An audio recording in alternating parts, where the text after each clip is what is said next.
शेतकरी बंधूंनो, तुम्हाला जर अतिशय कमी खर्चामध्ये आणि कमी कालावधीमध्ये एखाद्या पिकातून 18 ते 20 क्विंटलपर्यंतचं उत्पादन घ्यायचं असेल, शिवाय तुम्हाला तुमची जमीन जी आहे तर ती जिवंत ठेवायची असेल, म्हणजे जमिनीचा जो सेंद्रिय कर्ब आहे तर तो चांगल्या प्रकारे वाढवायचा असेल, जमिनीचा पोत चांगल्या पद्धतीनं तुम्हाला तिथं सुधारायचा असेल, तर यासाठी शेतकरी बंधूंनो, आज मी तुम्हाला एक असं उन्हाळी पीक सांगतो, ज्या पिकासाठी लागवडीपासून ते हार्वेस्टिंगपर्यंत एकंदरीत तुम्हाला 8 ते 10 हजार रुपयाचा तिथं खर्च येणार आहे.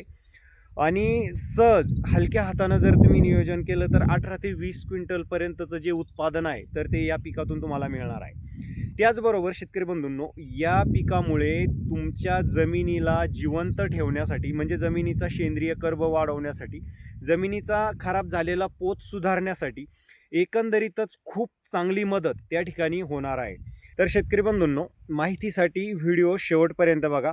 आणि पहिल्यांदाच तुम्ही आपल्या चॅनलवर आला असेल तर चॅनलला नक्की सबस्क्राईब करायला विसरू नका. सोबतच नोटिफिकेशन बेल जो आहे तर तो ऑन करा, म्हणजे येणाऱ्या नवीन व्हिडिओचं नोटिफिकेशन सर्वात अगोदर जे आहे तर ते तुम्हाला मिळेल. नमस्कार शेतकरी बंधूंनो, मी ज्ञानेश्वर बाकाल. आपल्या बाकाल ॲग्रो पॅटर्न यूट्यूब चॅनलमध्ये सर्व शेतकरी बांधवांचं पुन्हा एकदा अगदी मनापासून स्वागत करतो. शेतकरी बंधूंनो, आज मी ज्या पिकाची माहिती तुम्हाला देणार आहे तर ते पीक आहे बाजरीचं पीक. या ठिकाणी तुम्ही बघू शकता, आपण बाजरी पिकाची जी तर ती लागवड केलेली आहे. शेतकरी बंधूंनो, या पिका संदर्भामध्ये संपूर्ण माहिती या व्हिडिओमध्ये मी आज तुम्हाला देणार आहे. त्याच्यासाठी पूर्व मशागत कशी करायची आहे, लागवड कशी करायची, लागवडीवेळी खत व्यवस्थापन वगैरे आपल्याला काय करायचं आहे, किती दिवसामध्ये पीक येतं आणि साधारण किती क्विंटलपर्यंतचं उत्पादन याच्यातून तुम्हाला अपेक्षित आहे, आणि या पिकाचे जमिनीसाठी काय फायदे होतात, एकंदरीत संपूर्ण माहिती आपण या व्हिडिओमध्ये जाणून घेणार आहोत. शेतकरी बंधूंनो, बाजरी हे पीक साधारण 90-95 दिवसामध्ये काढणीला येणारं पीक आहे. पावसाळी हंगामामध्ये जर तुम्ही याची लागवड केली तर 90-95 दिवस लागतात, आणि उन्हाळी हंगामामध्ये जर तुम्ही याची लागवड केली तर टेम्परेचर जास्त असल्यामुळे साधारण 80-85 दिवसामध्ये जे बाजरीचं पीक आहे तर ते कापणीला येतं, म्हणजे काढणीला येतं. शेतकरी बंधूंनो, आता बाजरी पिकाची लागवड करण्यासाठी जमिनीची पूर्व मशागत कशी करायची, तर ट्रॅक्टरनं आडवं उभं आपल्याला तिथं फनाट करून घ्यायचं आहे, आणि त्यानंतर रोटावेटर करून शेतामध्ये निघलेले जे ढेकळं वगैरे आहे तर ते बारीक करायचे आहे, आणि त्याच्यानंतर आपल्याला त्याच्यामध्ये बाजरीची पेरणी किंवा लागवड करायची आहे. आता तुमचं शेत जे आहे तर ते समतल पद्धतीचं असेल, म्हणजे चांगल्या पद्धतीचं लेवल शेत असेल तर तुम्ही त्याच्यामध्ये पेरणी करू शकता ट्रॅक्टरच्या साहाय्यानं. म्हणजे जसं गहू तुम्ही पेरणी करता तशा पद्धतीनं फक्त 2 तासातलं जे अंतर आहे तर ते साधारण 1.5 फुटापर्यंत आपल्याला त्याच्यामध्ये आलं पाहिजे, अशा पद्धतीनं पेरणी करायची आहे. किंवा शेतकरी बंधूंनो, ड्रीपवर तुम्हाला लागवड करता येते. 4 फुटाचं लॅटरल आथरायचं आहे, 4-4 फुटाच्या अंतरानं 1 फुटी जे ड्रीप असते तर ते लॅटरल तुम्हाला तिथं आथरायचं आहे, आणि लॅटरलच्या दोन्ही बाजूनं तुम्हाला साधारणतः 6-6 इंचाच्या अंतरावर तिथं टोकन करायची आहे. किंवा शेतकरी बंधूंनो, तुमचं शेत हे समतल नसेल, ड्रीपची व्यवस्था नसेल, तर आता या ठिकाणी तुम्ही बघू शकता, जशी आपण बाजरीची लागवड केलेली आहे अशा पद्धतीनं तुम्ही तिथं बाजरीची लागवड करू शकता. तुम्हाला थोडंसं क्लोजअपमध्ये दाखवतो. या ठिकाणी बघा शेतकरी बंधूंनो, या सऱ्या आपण पाडलेल्या आहे, जी मक्याची सरी आहे तर त्याच्यामध्ये आपण टोकन पद्धतीनं बाजरीची जी लागवड केलेली आहे. म्हणजे 2 सरीतलं जे अंतर आहे साधारणतः 1.5 फुटापर्यंत आहे, आणि हे जे 2 रोपातलं अंतर आहे शेतकरी बंधूंनो, हे अंतर आपल्याला ठेवायचं आहे. साधारणतः तुम्ही टोकन करणार असेल तर 9 इंचापर्यंत.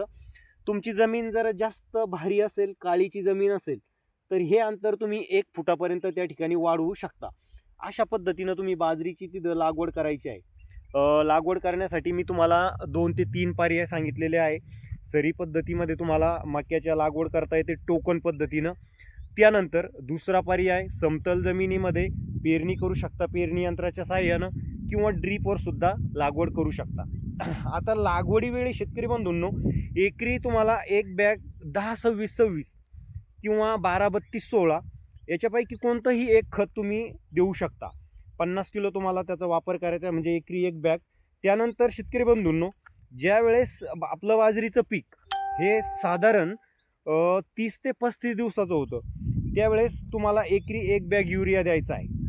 त्याच्यानंतर याला खत व्यवस्थापन करण्याची गरज नाही आहे, किंवा शेतकरी बंधूंनो, कोणत्याही प्रकारची फवारणी करायची याला गरज नाही आहे. बाजरीचं पीक हे 15 ते 20 दिवसाचं झाल्यानंतर तणांचा बंदोबस्त करण्यासाठी एक वेळेस तुम्हाला त्याच्यामध्ये कोळपणी करून घ्यायची आहे आणि कोळपणी करून त्याच्यामध्ये खुरपणी करून घ्यायची आहे.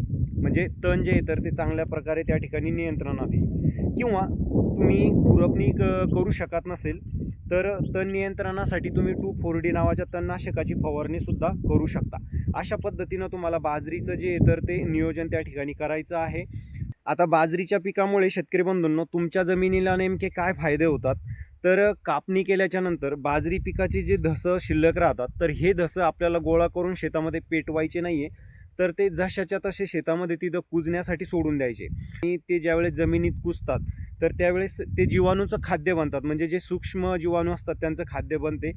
त्याच्यामुळे सूक्ष्म जीवांची जी मित्रजीवी कीटाणू आहे तर त्यांची जमिनीमध्ये संख्या चांगली वाढते. जमिनीचा पोत सुधारतो. म्हणजे जो ऑर्गॅनिक कार्बन आहे, सेंद्रिय कर्ब ज्याला आपण म्हणतो, तर तो जमिनीचा चांगल्या प्रकारे त्या ठिकाणी सुधारतो. 1-2 वर्ष आड जर तुम्ही बाजरीचं पीक घेतलं तर शेतकरी बंधूंनो तुमच्या जमिनीचा जो सेंद्रिय कर्ब आहे तर तो अबाधित राहणार आहे. म्हणजे आपण ज्या वारंवार तणनाशकाच्या वगैरे फवारण्या करतो तर त्याच्यामुळे जमिनीवर जो विपरीत परिणाम होतो, जे मित्रजीवी कीटाणू आहे त्यांची जी संख्या कमी होते तर ती वाढण्यासाठी या पिकाच्या पलटवार पद्धतीनं तुम्ही जर हे पीक घेतलं तर तिथं चांगला फायदा होतो. राहिला उत्पादनाचा प्रश्न, तर साधारणतः 18 ते 20 क्विंटलपर्यंतचं उत्पादन मिळतं. आणि रेटचा जर आपण विचार केला तर 2800 ते 3000 रुपये प्रति क्विंटलचा रेट बाजरी पिकाला हा तुम्हाला मिळतो. शेतकरी बंधूंनो, तुम्हाला बाजरी पीक हे उन्हाळी हंगामामध्ये करायचं असेल आणि त्याचं नियोजन हवं असेल तर मी स्क्रीनवर नंबर दिला आहे, त्या नंबरवर तुम्ही कॉन्टॅक्ट करू शकता. संपूर्ण मार्गदर्शन तुम्हाला मिळेल. तसेच हा व्हिडिओ तुम्हाला आवडला असेल शेतकरी बंधूंनो तर व्हिडिओला लाईक करा आणि जास्तीत जास्त शेअर करा. नवीन माहितीसह आपण पुढच्या व्हिडिओमध्ये भेटूया. तोपर्यंत नमस्कार.